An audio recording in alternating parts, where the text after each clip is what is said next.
Alright, I'm gonna walk you guys through on how to complete the drawing for the quiz on February 20th.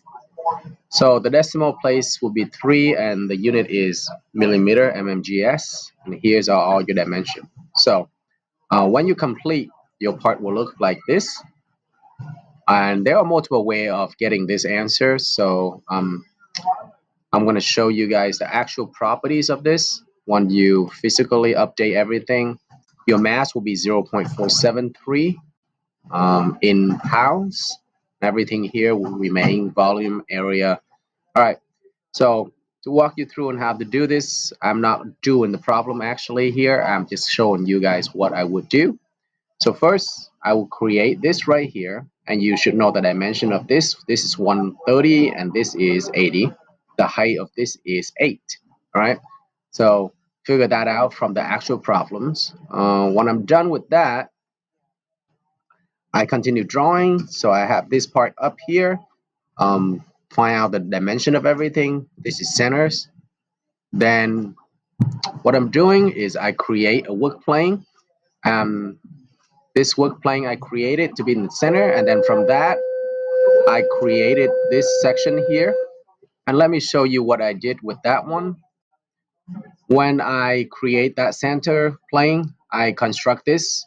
Now first I will go create that 5 measurements, and then I come up here with the construction line. That's 35 unit. I use that to construct my circles. When I'm done with that, I construct a segment here and a segment there. Then I use the tangent tool to tangent that segment to the circles. And then I trim out the section that I don't need anymore. When I'm done with that, I extrude it, and I use the extrusion to go both way. That's the mid extrusion. So that way it's half go on the left, half to the right. That is how I get that sections. When I'm done with that, I create a couple of my new plane. Now it's being hidden, so I'm gonna go ahead and make it visible for you. So you can do one by one.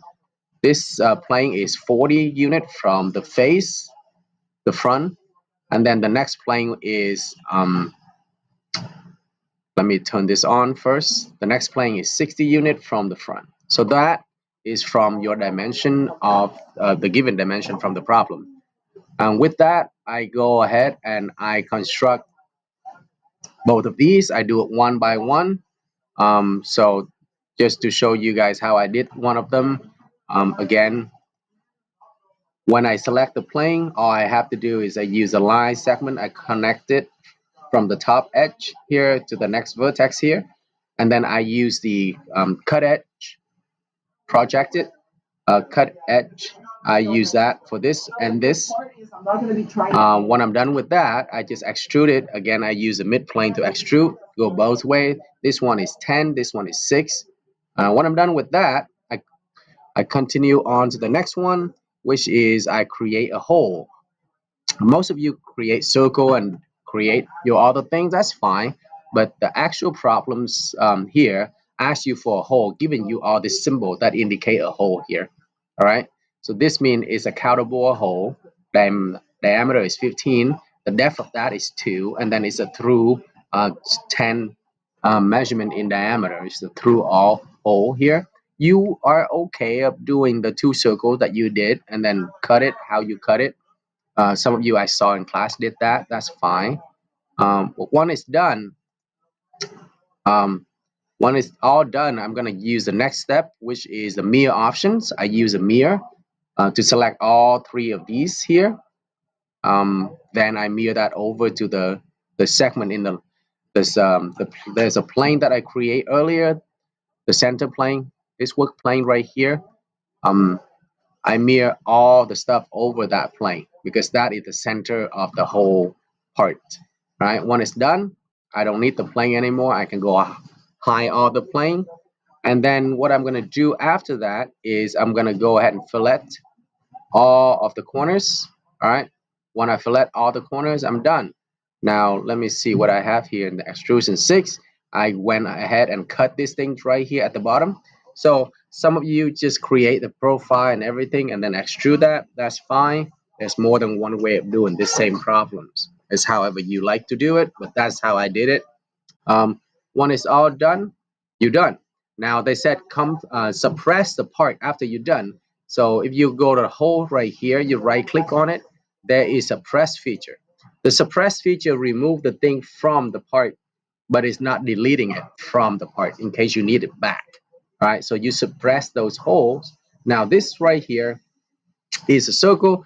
If you want to get rid of that, you just have to go ahead and do, you have to go back to your sketch. I believe it's in sketch number 3. So you have to go into here and you edit the sketch. And for this problem, you have to get rid of it. The only way to do that is to get rid of the dimension first. And then you can trim it.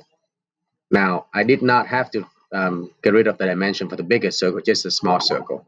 When I'm done, boom, everything's gone. And then now if I check my properties this time, I'm going to do a different way. There's properties, physical, updated 0.508. All right, so that's given all of my holes removed. Now, I could also do the holes right here instead of doing the circle. To do that, all you have to do is select hole, and it's just a hole. All right, enjoy.